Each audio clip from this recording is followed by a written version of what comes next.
Thank you, Mr. Secretary. Thanks for recognizing all of our folks out there doing our nation's work, and nice to see everybody on this early Sunday morning. Last night, on the President's orders, U.S. Central Command, under the command of General Eric Kurilla, executed Operation Midnight Hammer, a deliberate and precise strike against 3 Iranian nuclear facilities. This was a complex and high-risk mission carried out with exceptional skill and discipline by our joint force. I want to thank every service member, planner, operator that made this mission possible. Their actions reflect the highest standards of the United States Armed Forces. This operation was designed to severely degrade Iran's nuclear weapons infrastructure. It was planned and executed across multiple domains and theaters with coordination that reflects our ability to project power globally with speed and precision at the time and place of our nation's choosing. This was a highly classified mission with very few people in Washington knowing the timing or nature of this plan. I'll refer you to the graphic on the side as I walk you through some of the operational details. At midnight Friday into Saturday morning, a large B-2 strike package comprised of bombers launched from the continental United States. As part of the plan to maintain tactical surprise, part of the package proceeded to the west and into the Pacific as a decoy, a deception effort known only to an extremely small number of planners and key leaders here in Washington and in Tampa. The main strike package, comprised of 7 B-2 Spirit bombers, each with 2 crew members, proceeded quietly to the east with minimal communications. Throughout the 18-hour flight into the target area, the aircraft completed multiple in-flight refuelings. Once over land, the B-2s linked up with escort and support aircraft in a complex, tightly timed maneuver requiring exact synchronization across multiple platforms in a narrow piece of airspace, all done with minimal communications. This type of integration is exactly what our joint force does better than anyone else in the world. At approximately 5 p.m. Eastern Standard Time last night, and just prior to the strike package entering Iran, a U.S. submarine in the Central Command area of responsibility launched more than 24 Tomahawk land attack cruise missiles against key surface infrastructure targets at Esfahan.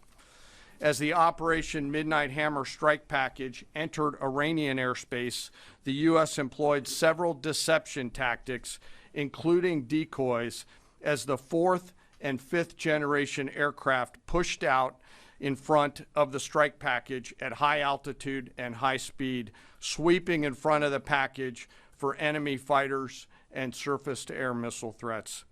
The strike package was supported by U.S. Strategic Command, U.S. Transportation Command, U.S. Cyber Command, U.S. Space Command, U.S. Space Force, and U.S. European Command. As the strike package approached Fordo and Natanz, the U.S. protection package employed high-speed suppression weapons to ensure safe passage of the strike package, with fighter assets employing preemptive suppressing fires against any potential Iranian surface-to-air threats. We are currently unaware of any shots fired at the U.S. strike package on the way in.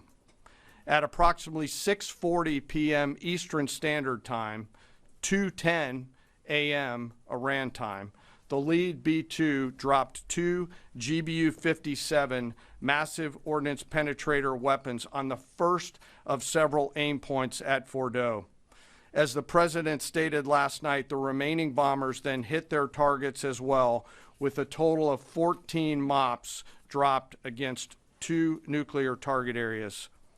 All 3 Iranian nuclear infrastructure targets were struck between 6:40 p.m. and 7:05 p.m. Eastern Time. Again, that's about 2:10 in the morning local time in Iran, with the Tomahawk missiles being the last to strike at Esfahan to ensure we retain the element of surprise throughout the operation. Following weapons release, the Midnight Hammer strike package exited Iranian airspace and the package began its return home. We are unaware of any shots fired at the package on the way out. Iran's fighters did not fly, and it appears that Iran's surface-to-air missile systems did not see us. Throughout the mission, we retained the element of surprise.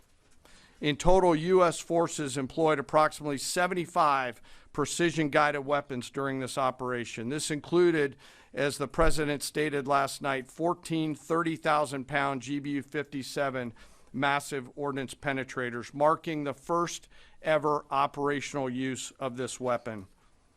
I know that battle damage is of great interest. Final battle damage will take some time, but initial battle damage assessments indicate that all three sites sustained extremely severe damage and destruction. More than 125 U.S. aircraft participated in this mission, including B-2 stealth bombers, multiple flights of fourth and fifth generation fighters, dozens and dozens of air refueling tankers, a guided missile submarine, and a full array of intelligence, surveillance, and reconnaissance aircraft, as well as hundreds of maintenance and operational professionals. As the Secretary said, this was the largest B-2 operational strike in U.S. history and the second longest B-2 mission ever flown, exceeded only by those in the days following 9/11. Well prior to the strike, General Kurilla elevated force protection measures across the region, especially in Iraq, Syria, and the Gulf. Our forces remain on high alert and are fully postured to respond to any Iranian retaliation or proxy attacks, which would be an incredibly poor choice. We will defend ourselves. The safety of our service members and civilians remains our highest priority. This mission demonstrates the unmatched reach, coordination, and capability of the United States military. In just a matter of weeks, this went from strategic planning to global execution. This operation underscores the unmatched capabilities and global reach of the United States military. As the President clearly said last night, no other military in the world could have done this. I join the President and the Secretary in being incredibly proud of the air crews, naval forces, cyber operators, planners, and support teams, and commanders who made this mission possible. It is their skill, discipline, and teamwork that makes this operation possible. I am particularly proud of our discipline related to operational security, something that was of great concern to the President, the Secretary, General Kurilla, and me, and we will continue to focus on this. As we stand here this morning, many assets are still airborne, and we have hundreds deployed. I ask that we keep our warfighters on their way home and our deployed service member in our thoughts. Our joint force remains ready to defend the United States, our troops, and our interests in the region.